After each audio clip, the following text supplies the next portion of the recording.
We are Jennifer and Matt Lucas from the Franchising Company. Welcome to another episode of our Franchise 40 ZorZooms. In case you just found us, just a quick recap. We're interviewing some of our favorite franchises and asking them questions that hopefully you can't just Google and find. So our goal with this series is to get you insider information in a quick and digestible format. We'll post the entire interview on our YouTube channel as well as our website, and then we'll shorten these clips to 40 seconds to post on some of the other social media sites as well. So let's dive in. Today we're excited to highlight Brothers That Just Do Gutters with Candice. Thanks so much for taking the time today, Candice. If you don't mind, just start by just sharing a little bit about yourself. Yeah, Jennifer and Matt, thank you so much for having me on. I've actually been in franchising. I always say I was born into it. My parents were Surf Pro franchisees. They were number 5 in the entire company. So I've been a part of franchising since the day I was born. And then actually am a founder myself of a bunch of barbershops. I have about 140 of them in about 6 different states, as well as some healthy prepackaged meal companies. So I definitely understand the side of franchising, but when you have that many locations, people kind of start wondering why the franchisor is still selling and what's wrong as to why they can't hire somebody. So I stepped back from that and, I really found that I love helping people create their destiny within franchising. So I partnered up with Franchise Fastlane and represent Brothers That Just Do Gutters. And I can tell you it is an absolute amazing brand, and I'm very happy to be partnered with them. Wow, I did not know all of that about you. So that's extremely interesting. We'll have to dive into that some other day. But okay, tell us a little bit about Brothers That Just Do Gutters. Not only what they do, but I'm very curious about their name. Everybody asks about the name. Yeah, so we'll actually start that way. So Ken and Ryan are 2 brothers. And when they first started, they were doing a little bit of everything from gutters to siding to kitchen remodels.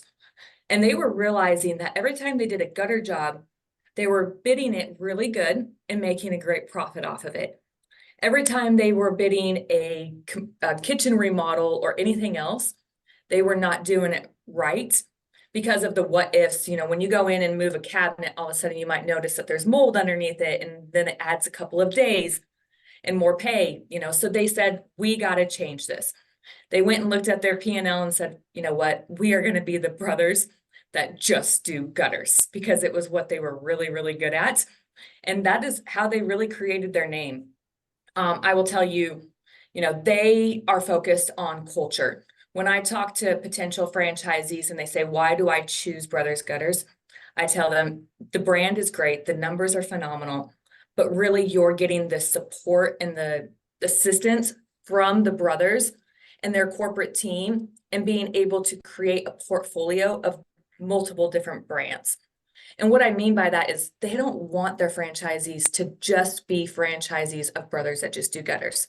They want that to be the stepping stone to help them in the entrepreneurship, to give them the coaching and the mentoring to be able to go out and then add other businesses to their portfolio.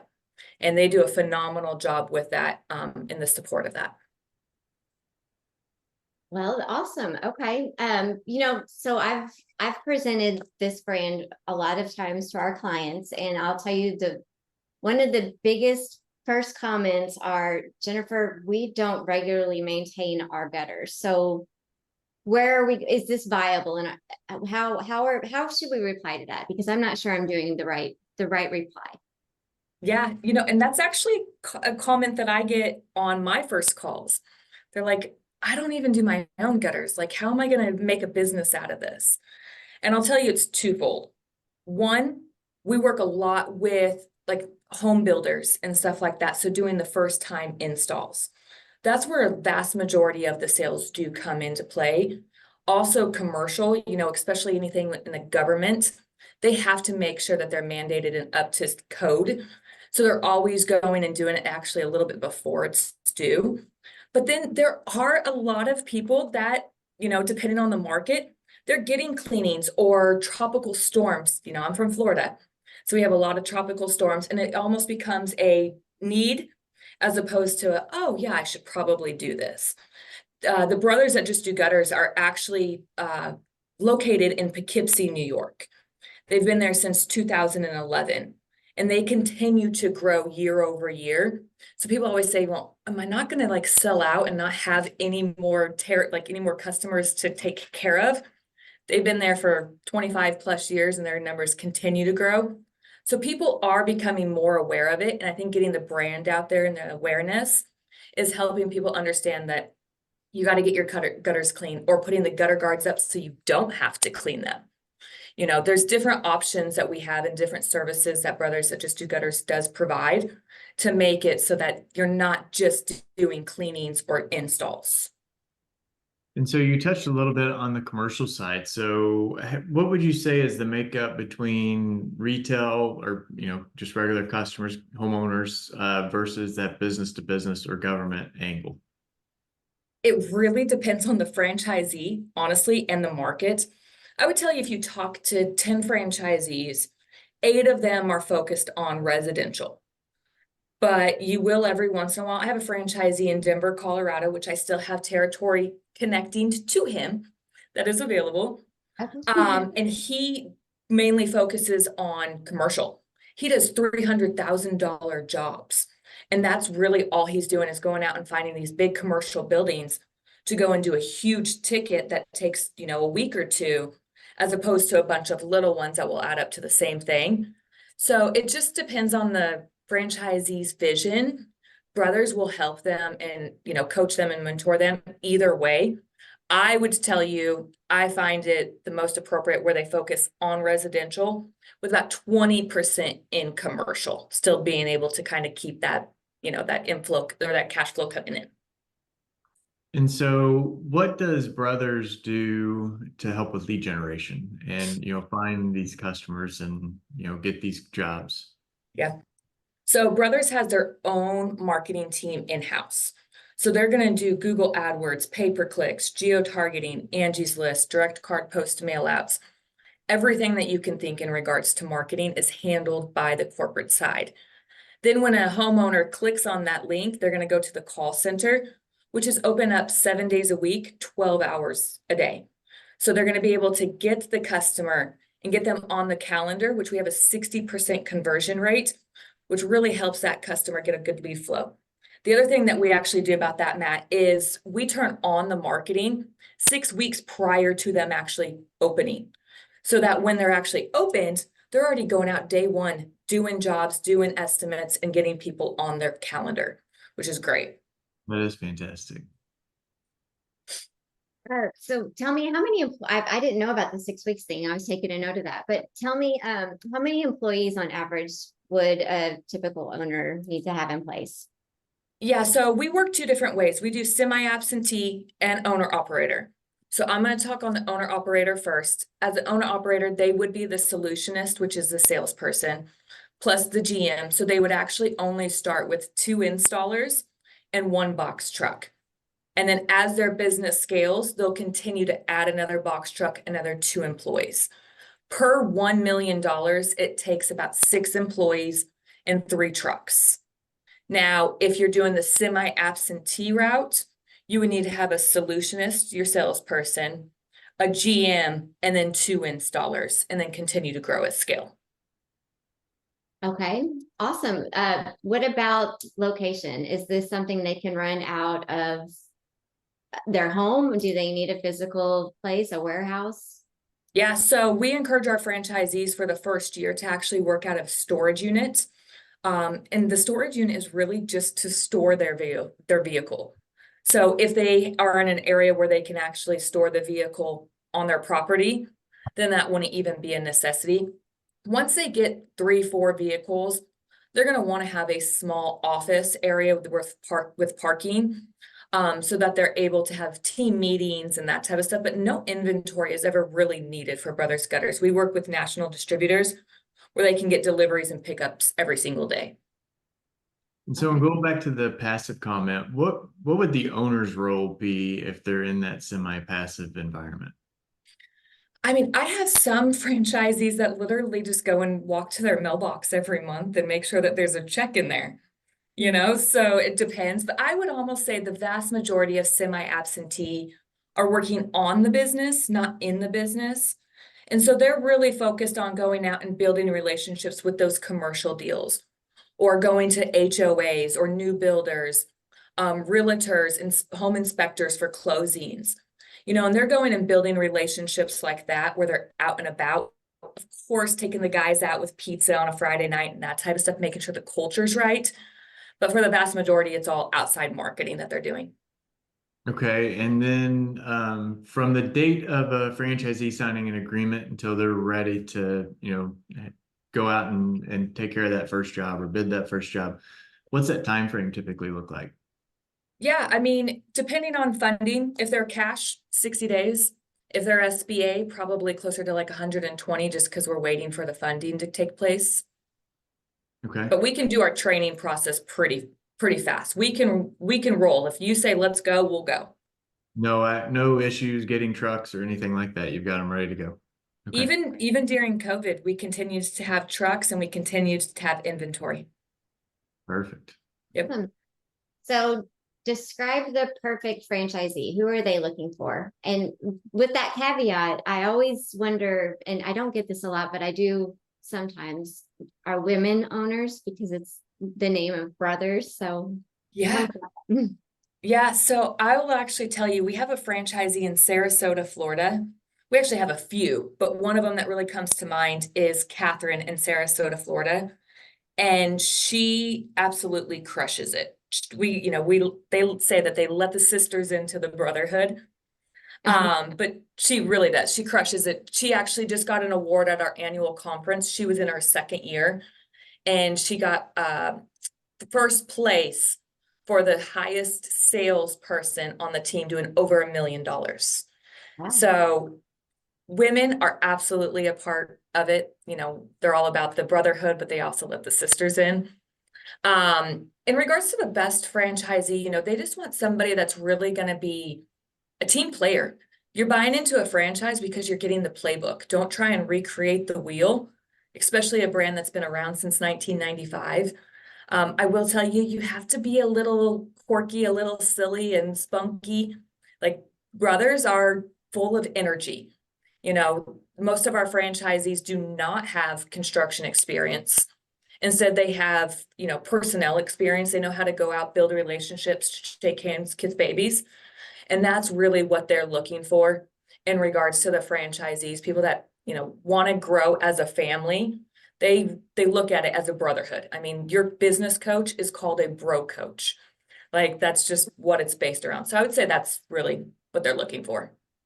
So you touched a little bit on that they're not background construction people, but is a general contractor's license required? Different states. So for the vast majority, no. Maryland, Virginia, California, are the main 3 states that will have licensing requirements, but I can help them throughout the entire process. I've already built the relationships up with all of the agencies in those states. So I'll walk that through with them, and make sure that they get the support that they need there. And then, so from a customer standpoint, like from their viewpoint, somebody that needs gutters on their home or needs maintenance or needs them cleaned out or whatever, why are they choosing Brothers versus some of the other competitors in town? What sets you apart? Yeah, so I love answering that question. And that's probably one of the first questions that always gets asked for me. What really separates us apart, and I call our competitors Chuck in a truck. But really what separates us is that we're showing up in a logoed vehicle, a logoed uniform with an iPad Pro, walking around their yards, getting the renderings in there, giving them an estimate in a professional manner. Plus, we have the call center, so we answer right away when they call. They don't have to leave a message and get a call 3 days later. We also are bonded and insured, which is huge to homeowners, and all of our installers are actually OSHA certified. So when you put those things together, we beat the competitors. We're not really competitive in regards to pricing. Usually we're actually a little bit above most of the local competitor people, but the service and the quality that you get makes it worth it. Good to know. So, in touching on that or expanding on that a little bit further, what kind of technology are your owners leveraging, as they're operating brothers? I think your website states that, I think the exact words are full digital process from estimate to job pictures. So is that just talking through that iPad and leveraging that? Is that what you mean by it? Yeah, I mean, and then they're also like the CRM system is going to be able to give them a price quote right then and there, as opposed to them having to go back and calculate it like our competitors do. So they'll have that opportunity to be able to do add-ons. You know, the gutters business is not very tech savvy. There's not a lot of tech involved into it besides the actual estimate itself. But with the franchisees, they'll be able to have a full back office CRM system. So if they are semi-absentee, they could see who's where, how many dollars they're doing per hour, and be able to see a breakdown of that being an absentee owner. All right. Well, so talk to us a little bit about the financial commitment. What should they expect? Yeah, so we do a minimum of 2 territories. And we've done that because we find that the franchisees can break even / make money at a lot faster rate. So we like to set them up for success of that. For a minimum of 2 territories, you're looking at about $225,000. That's going to be your franchise fees, working capital, actually getting the vehicle, and honestly, the vast majority is working capital. About $60,000 of that will go there. 89.5 is in the franchise fees itself. The rest is pretty minimal. On the vehicle, is that purchasing the vehicle or is it leasing? It's purchasing it like you would a car. So you have a car payment. Once it's paid off, you actually own it outright. Okay. And then how many operating locations do you have today? And then what does the future growth over the next 1 to 2 years look like? Yeah, so we have 140 plus franchisees. I think it's like 144 with about 425 territories opened and operating. We are about 85% sold out across the country. And really, I would say, the next 2-year plan, they'll be completely sold out and then just continuing growth. The brothers are also in the works of adding a like-minded business to attach so that the franchisees could grow that way if they decide to add on to their portfolio. Well, that's Ooh, a a juicy teaser. Yeah, is Little that all we teaser. get? That's all you get. That's actually all I have right now. Okay, well, that's intriguing. They're testing it in Poughkeepsie right now, waiting for a full year, and then they will be adding it in. Awesome. I'm excited about that. Well, this has been really great. Is there anything that we missed that potential franchise owners should know? I would just say, a lot of people asked about the partnership that just happened in late last year, I think December of last year. And people are like, what does that do for Brothers Gutters and potential franchisees? I would say it is a huge bonus. It's like 1 + 1 = 4. And what I mean by that is it's Envy partnership. And they came in because they want to be able to help the franchisees in regards to marketing dollars. We are the 2nd largest franchise of gutters in the entire US, but we have to go up against GutterGuard, right? And they are a billion-dollar company that spends hundreds of thousands of dollars a year in marketing. So we want to be able to go and be competitive with them for our franchisees. And so that is what the partnership was actually intended and created for. And so we don't want that to ever scare anybody. It actually made the franchisors, Ken and Ryan, be more involved. They were almost kind of like semi-absentee, starting to step back. And now they've kind of came back in at full swing. And you'll have opportunities as a new franchisee to actually work with them, and they help you with your growth strategies. So I just like to let people know that, it's not like they're getting out and the culture is going to be gone. It's been intensified. Awesome. I learned, I think I've talked about this brand 100 times, and I learned some new things. So that was really insightful. Matt, do you have any other questions? I don't think so. Thank you for taking the time today. Thank you, Candice. Absolutely. Thank you, you guys. I appreciate it. Awesome. Talk to you soon. See ya. Bye.